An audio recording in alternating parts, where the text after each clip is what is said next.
I still remember the weight of that first morning after her funeral. The silence in the house felt like it had swallowed me whole. The world outside continued, cruelly indifferent, while inside, every corner was haunted by memories of my daughter's laughter, now gone. I could still hear her voice in the hallway, calling out for me. And yet when I answered, there was nothing. Nothing but the emptiness she left behind. I had thought grief was supposed to come in waves, like a tide I could brace myself against. But grief, I learned that day, can hit like a storm, unrelenting, and it leaves you exposed in ways you never imagined. My mind wandered to the day she was married. How bright her eyes were. How full of hope. I had loved my son-in-law once, trusted him as if he were another son. We had shared dinners, holidays, and countless quiet conversations where I confided my fears about the world, and he listened, nodding, reassuring me that my daughter was in safe hands. I had believed him, every word. The days after the funeral were a blur of condolences and sympathetic gestures. Flowers arrived in a steady stream, some with handwritten notes that made me weep, others from people I barely remembered. But amidst the hollow comfort of strangers, I found myself clinging to the familiar. My son-in-law, Mark, hovered with what I thought was concern, insisting I eat, drink, rest. His touch on my shoulder felt steady, grounding, and for a moment, I allowed myself to believe that maybe, just maybe, he would help me survive the unimaginable. Yet it was the night he handed me the notice that the illusion shattered. 60 days, he said, his voice calm, almost clinical, like he was discussing a bill that was overdue. You have 60 days to move out. For a second, I couldn't breathe. My chest tightened, and a cold, creeping panic slithered up my spine. The words made no sense. How could he say that? Just days after we had buried my daughter together. The home, our sanctuary filled with her presence, suddenly felt like a trap. I tried to find some reason in his expression, some trace of hesitation, some hint of compassion, but his face was unreadable. Almost rehearsed, I left that night. The decision was instinctive, propelled by a mixture of shock and survival. I packed a single bag, my essentials, a few photographs, and the little journal where I had written down her dreams, the words she never got to say aloud. The house felt alive in her absence, the walls echoing memories that were now mine alone. Every step I took through the hallway was heavy with ghosts. Her room, the kitchen, the living room, they all reminded me that she was gone, and that I was being forced out of the life I had known. As I sat in my car, engine humming softly in the night, I couldn't stop the questions from consuming me. How could he, of all people, betray me like this? Had I been blind to his true nature all along? Or was this grief twisting my perception, making shadows out of kindness? I wanted to believe the former, that he was struggling in his own way, overwhelmed, but a part of me knew better. Something in the way he looked at me, the calm certainty in his words, carried a chill that would not dissipate. In the days that followed, I moved into a small rental apartment on the outskirts of town. It wasn't much, but it was a place to exist. And yet, even in this new space, I felt his presence in the back of my mind. He was everywhere, in the voicemail messages left on my phone, in the emails regarding bills, in the distant relatives who seemed to echo his sentiments. Polite, measured, and somehow cold. I realized then that grief had left me vulnerable, and he had found a way to exploit that vulnerability, with a precision that was almost surgical. I tried to reach out to friends, to find some anchor to hold on to. My closest friend Sarah called me every evening, her voice warm and steady, a lifeline in the storm. "You're not alone," she would say. But even as I clung to her words, I couldn't shake the creeping fear that I had misjudged so many people. My daughter had always been the bridge between me and the world, and now that bridge was gone. I felt stranded, adrift, exposed in a way I never had before. One night, as I stared at the empty space where her bed had been, I found myself thinking about the small betrayals that had gone unnoticed in the past. The dismissive tone in a conversation, the subtle ways Mark had redirected her attention, the little excuses for being absent during holidays. At the time, they had seemed insignificant, trivial even, easily overlooked in the larger picture of our family life. But now, in the harsh light of grief, those small moments gathered into something undeniable. A pattern, a design, and it terrified me to think that the person I had trusted the most could orchestrate such a seamless betrayal. The realization settled in slowly, like the fog rolling over the city at dawn. He hadn't waited for the wounds to heal. He had exploited them. The very grief that should have brought us together had become a tool, a weapon wielded with an eerie calm. And as I sat there alone, the weight of understanding pressed down on me harder than any sorrow I had felt before. I didn't know what my next move would be. I felt like a ghost in my own life, watching events unfold from a distance, powerless. Yet beneath the despair, a quiet ember of resolve began to glow. I didn't know how or when, but I knew that I couldn't let this betrayal go unanswered. Not because I sought revenge, but because I owed it to her memory to stand firm, to survive, to reclaim some fragment of the life that had been taken from me. And then, late one evening, a message arrived. Not a call, not a letter, but a simple text on my phone. It was from Mark. "I hope you're settling in okay. We need to talk soon." I stared at the words, my hands trembling. There was an unsettling calm in the phrasing, the kind that made your stomach knot and your mind race. It wasn't just an attempt at civility, it was a test, a challenge, and perhaps even a warning. The realization made my pulse quicken. He was not done. Not by a long shot.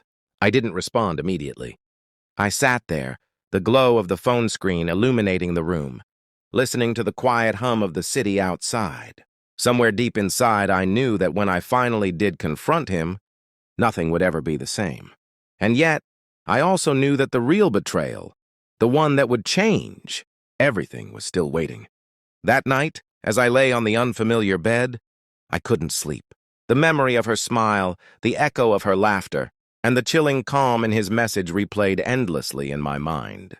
I felt the first stirrings of something dangerous, something necessary beginning to take root. And then, as if the universe had been holding its breath, the first unmistakable sign of what was coming landed on my doorstep. A small, innocuous package, but inside, a clue that would shatter the fragile world I had tried to cling to. I opened it, my hands shaking, and froze. I stared at the contents of the package, my fingers trembling. It wasn't anything dramatic at first glance, just a folder, neatly tied with a ribbon marked with my daughter's name. But inside, the truth hit me like a blade hidden under silk. Every document, every bank statement, every agreement I had ever trusted him with was carefully manipulated. He had been siphoning money, controlling her inheritance, erasing traces of her life from the world we had built together. And now, without her to notice, he had turned the home, our memories, even me, into instruments of his plan. I felt my stomach knot and my chest tighten. My mind raced through every dinner, every holiday, every conversation I had shared with him, every smile, every nod, every gesture of concern. It had been a mask, a carefully constructed lie. I had been blind. The realization was suffocating. For a long moment, I sat there, frozen, staring at the evidence. Grief had dulled my senses. But anger, raw, simmering, unrelenting anger was beginning to course through me.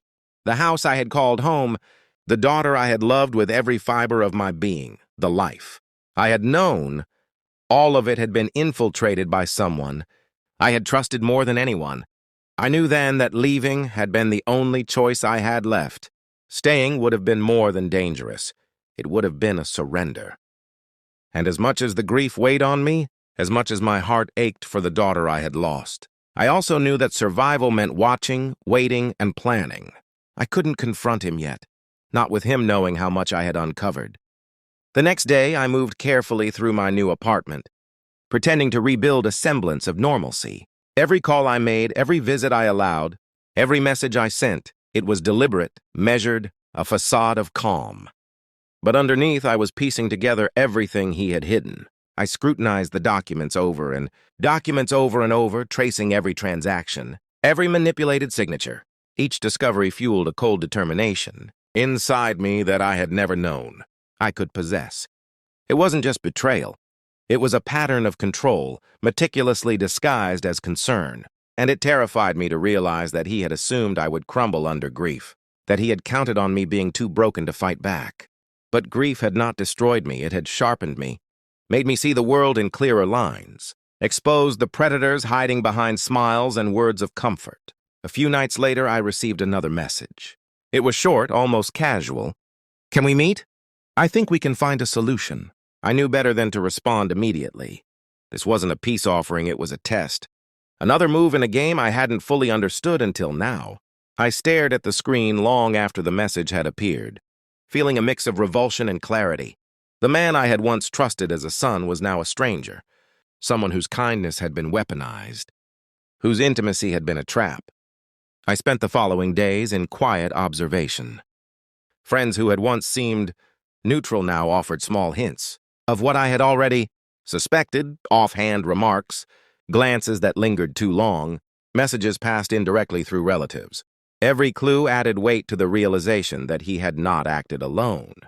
He had orchestrated a network of control, carefully isolating me, pushing me to the edge of helplessness while he quietly consolidated power over my daughter's life.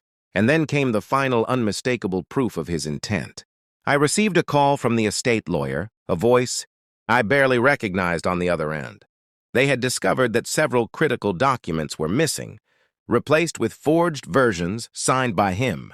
The magnitude of the betrayal crystallized in that moment. He wasn't just trying to remove me from the home. He was attempting to erase my daughter's legacy, to rewrite her life in a way that benefited only him. I remember sitting back in my chair, the room spinning, the evidence spread out before me. I had trusted him, confided in him, believed in him, and he had built a prison around me with invisible walls. I wanted to scream, to confront him, but I knew that reaction would give him exactly what he wanted. Proof that I was vulnerable, emotionally unstable, and easy to manipulate. Instead, I made a quiet vow. He would not win. Not in this life, not in the memory of my daughter. Every move I made from that point forward would be deliberate. Every word, every interaction, every step would be measured. I would expose him, dismantle the empire he had quietly built, and reclaim the life he had tried to erase. But first I had to be patient. I had to let him reveal his next moves, confident that his arrogance would become his undoing. And then, one evening, a soft knock echoed through the small apartment. My heart raced as I looked through the peephole only to find an envelope slipped under. I looked through the peephole only to find an envelope slipped under the door. My hands trembled as I picked it up.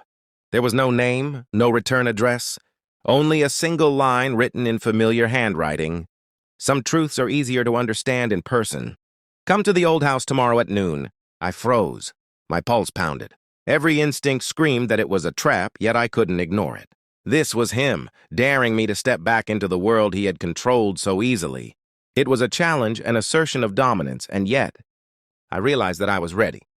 For the first time since her funeral, I felt a strange clarity, a cold, unwavering focus. I was no longer just a grieving parent. I was a witness, a strategist, someone who understood the game being played and was prepared to play it on my terms. The betrayal had been revealed, the mask removed, and now the real confrontation was inevitable. Tomorrow, everything would change, and as I lay awake that night staring at the ceiling, I whispered her name into the darkness. I won't let him take everything from us. Not everything. The wind outside rattled the window, carrying with it a sense of ominous anticipation, the calm before the storm. And I knew, deep in my bones, that when I returned to that house, I would no longer be the same person who had left it 60 days ago.